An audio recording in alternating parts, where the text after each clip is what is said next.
how to save a board as a template in monday.com. Hi guys, welcome back to my channel. In this video, I'm going to show you step by step how to save your boards as a template in monday.com.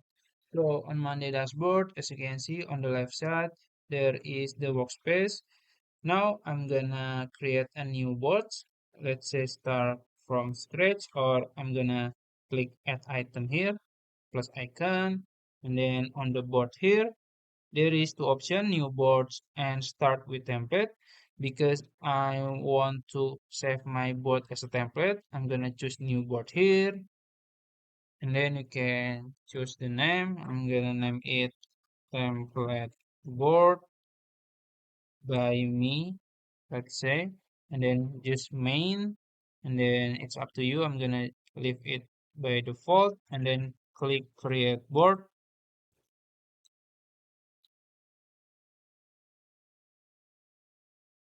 And then this is my boards. So let's say this is already perfect and I want to save it as a template.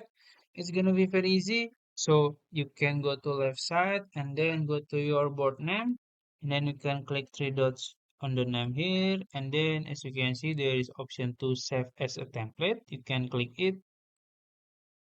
and then there is two options: move the origin or to duplicate the origins. So I'm gonna choose duplicate the origin, and then click next.